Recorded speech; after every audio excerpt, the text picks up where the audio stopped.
इस वक्त की बड़ी खबर।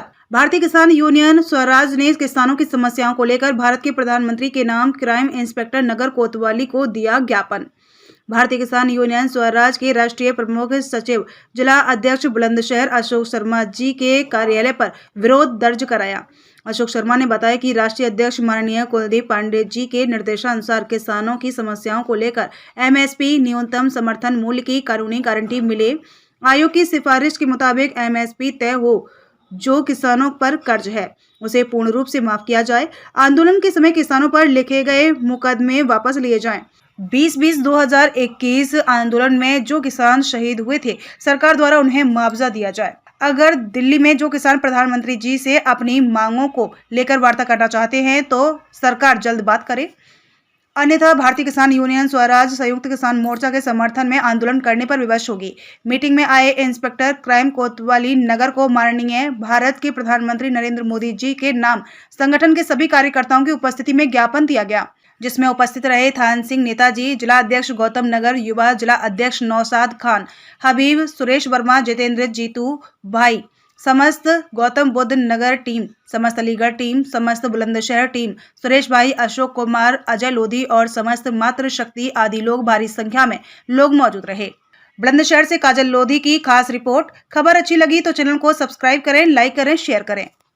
जो दूर से हमारे साथी अलीगढ़, गौतम बुद्ध नगर, बुलंदशहर, हमारी मातृशक्ति, जो सब लोग यहाँ पे आए हुए हैं, शायद आपको पता नहीं होगा, जो दिल्ली में किसानों का जो धरना चल रहा है, जो लोग अपनी छाती में गोली खा रहे हैं और हम सभी लोग घर में बैठे हुए हैं।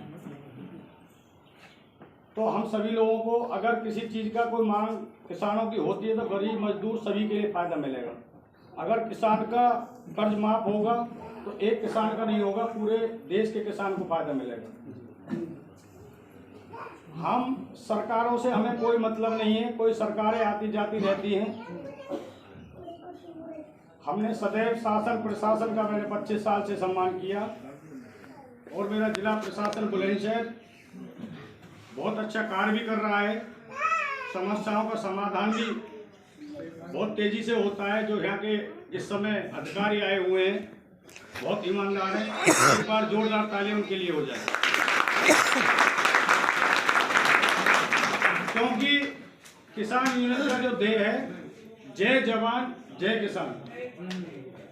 जवान भी हमारे भाई हैं जो हम रात को अपने घर में सोते हैं और पूरी ड्यूटी बेचारे अपने बच्चों को छोड़ करके ना किसी शादी में जा पाते, ना किसी अपने बच्चे के जन्मदिन में जा पाते, और वो देश की सेवा करते हैं। आपको पता होगा, जो आर्मी के जवान होते हैं वो सरहद पर आपकी रक्षा करने के लिए अपनी जान कुर्बान कर देते हैं। कैसे ऐसे बहुत सारे ऐसे मामले आए हैं जिनका एक ही बेटा था, उनका चिराग बुझ गया देश की सेवा करते हुए। पता है ना, बहुत से ऐसे तो टीवी में देखते रहते हो। आज मैं अपने देश के प्रधानमंत्री जी,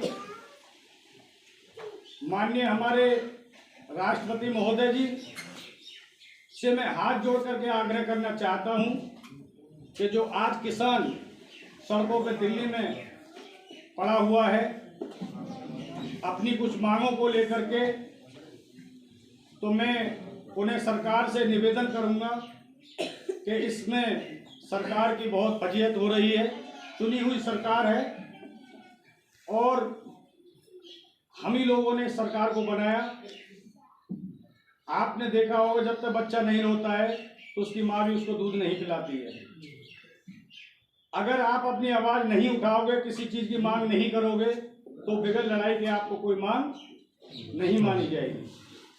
तो आज जो यहाँ पे सब लोग इकट्ठे हुए हैं, हम सभी का एक ही ध्येय है कि किसानों का जितना भी कर्ज है, या कोई गरीब है, मजदूर है, किसी ने घर बनाया उस पर कर्ज नहीं पट पा रहा है, उसका सरकार पूरा कर्ज माफ करे। जिससे कि आपने देखा हो किसान फांसी लगा करके मर रहे हैं। जब इतनी बड़ी बड़ी कंपनियां हैं, उनका कई हजार करोड़ रुपए माफ कर देती है गवर्नमेंट, तो जो किसान एक रीढ़ की हड्डी है, जो देश को अनाज खिलाता है, बिगर अनाज के हम लोग कभी जीवित रह पाएंगे क्या? बिगर अनाज के हम जीवित रह जाएंगे? जब कुछ भी खा ले पर अनाज की जरूरत हमें पड़ती है। जब किसान हमारा जंगल में जा कर के दिन हो या रात हो, आपने देखा होगा जो इतने यहाँ पे गाय वगैरह खेतों में नुकसान करती हैं, घर में रिश्तेदार आ जाते हैं, पर घर में का सदस्य एक डंडा लेकर के पूरी रात उनको घेरने का कार्य इसलिए करता है कि जो हमने यहाँ पर अपनी जो जमीन में गेहूं या कोई भी फसल बोई है उसे खाने के लिए, उसे पकाने के लिए। परंतु मैं सरकार से मांग करता हूं कि जितने भी ये गौशाला हैं उनमें हर तहसील से, हर ब्लॉक से, हर गांव के प्रधान को ये जिम्मेदारी दी जाए कि कहीं पर भी कोई भी खुला सांड या कोई गाय किसी के खेत में नुकसान ना करे, उनको पकड़ करके गौशाला में भिजवाया जाए। बाबा है ये बात नहीं, आप भी जाते रहते हो और तुमने देखा होगा बहुत सारे एक्सीडेंट गाय बिचारों की वजह से, जो हम रोड पर हमारे बच्चे बहुत सारे के घर के दीपक बुझ गए एक्सीडेंट के होने के कारण। क्यों? ये झुंड एक साथ चलता रोडों पे, कोई आदमी अचानक आ रहा तो उसकी जान चली जाती है। दूसरी बात, हमारे यहाँ पर कोई हिंदू मुसलमान सिख ईसाई, हमारे यहाँ ऐसा नहीं है हम किसी एक ही हिंदू के नेता हैं या हम किसी मोमिन के ही नेता हैं। हमारे लिए हर वर्ग का व्यक्ति अशोक शर्मा है। मेरे दरवाजे पर आज तक कोई भी आदमी आया, चाहे रात के 12 बज रहे हो, 2 बज रहे हो, चाहे कासगंज का मामला हो, एटा का मामला हो या जम्मू कश्मीर तक का मामला हो, राजस्थान का मामला हो, मैंने हर आदमी की मदद करने का कार्य किया है। आपने कभी देखा होगा, ऐसा भी मौका आया, मेरे मामा जी के बेटे की शादी थी, ये हमारे भाई साहब जहांगीरपुर से हैं, इन पे एक झूठा मुकदमा जहांगीरपुर में लिखवा दिया चोरी का, जो कि इनके कैमरा लगे हुए थे। उसके बाद इन्होंने रात में मुझे बताया, मैं बारात में जा रहा था तो खुर्जा से लगा लो कि मैं उनकी बारात छोड़ करके खुर्जा गया और इनको न्याय दिलवाया। अगर हम उस दिन इनके पास नहीं पहुंचते तो ये निर्दोष आदमी जेल चला जाता। क्यों? समय रहते हुए हमने उस चीज पे कार्य किया।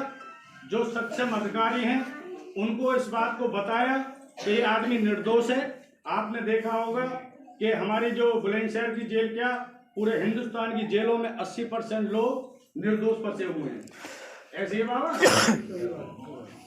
ऐसे लोग मुकदमा लिखवा देते हैं झूठे, जो आदमी मौके पे होता भी नहीं है। कभी देखा होगा हमारा बच्चा कोई पढ़ रहा है तो अगर छोटी मोटी बातें हो जाती हैं, सबसे पहले आदमी उसी का नाम इसलिए लिखवाता है कैसे आकर के हमारे पैरों में पड़े। ऐसे होता है।